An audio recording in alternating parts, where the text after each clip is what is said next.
Diário de uma viajante akáshica, Complexo de Salvador. Em novembro de 2022, numa conversa com Calisto, um dos guardiões de nossa egrégora e que se comunicou comigo por meio do João, fui instruída a abrir os meus registros akáshicos. Naquela época, eu havia recebido avisos de que começaria a trabalhar com as pinturas mediúnicas.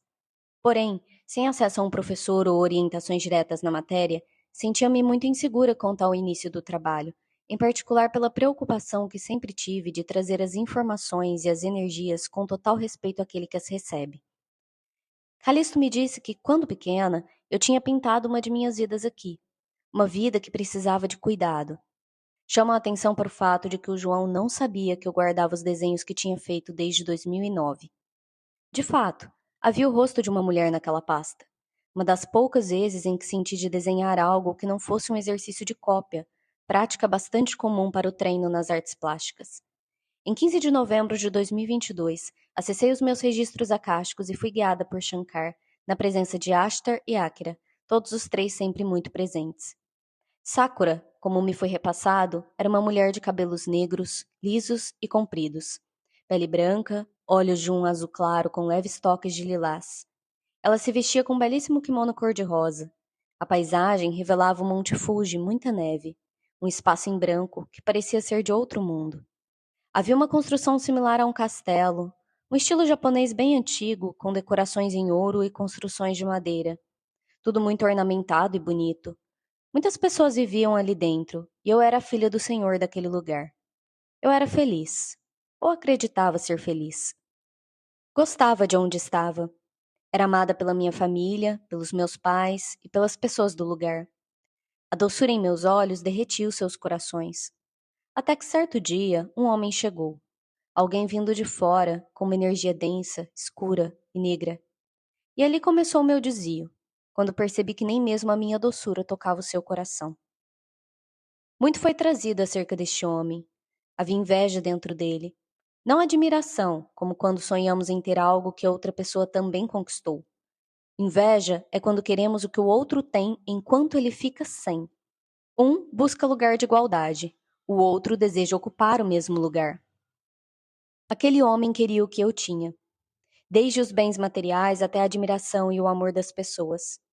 Eu via a sombra em seus olhos. Ainda assim, na minha vontade de curá-lo de suas próprias mazelas, decidi lhe dar um voto de confiança e aqueles ao meu redor fizeram o mesmo. Aquele rapaz era um excelente ator. Dissimulado, minava a alegria e a felicidade dentro de todos ao seu redor, em particular de mim. Eu me sentia angustiada, como se nada valesse a pena. Me cobrava cada vez mais por um ideal de perfeição. Talvez, se eu fosse mais perfeita, ele pudesse ser mais feliz. Contudo, nada era suficiente. O vazio era grande e a exigência cada vez maior. Ali, estabeleceu-se um vínculo tóxico entre uma personalidade narcisista e outra com o que hoje chamamos de Complexo de Salvador.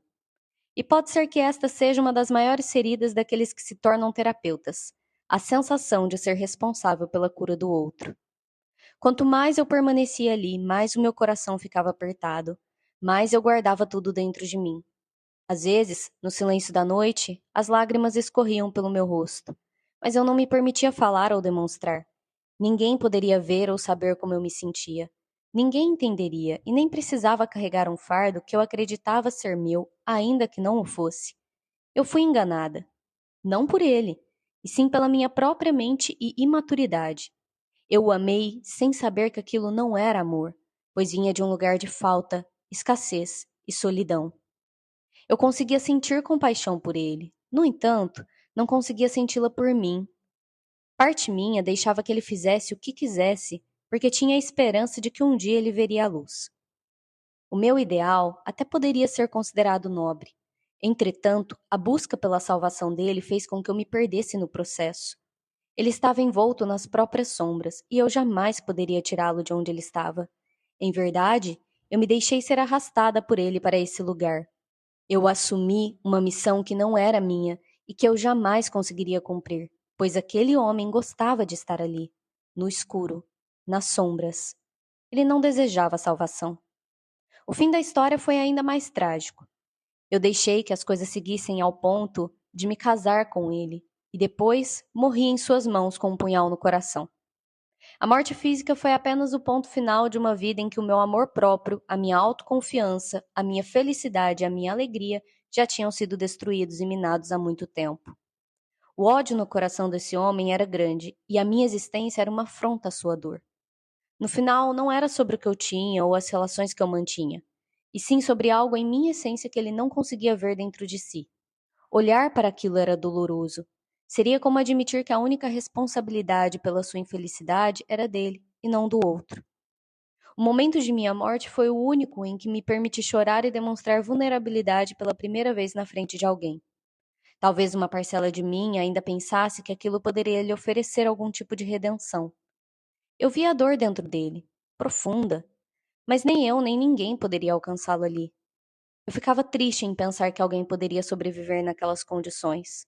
Eu tinha plena consciência do meu destino e escolhi respeitar a decisão dele de seguir pelo caminho mais escuro.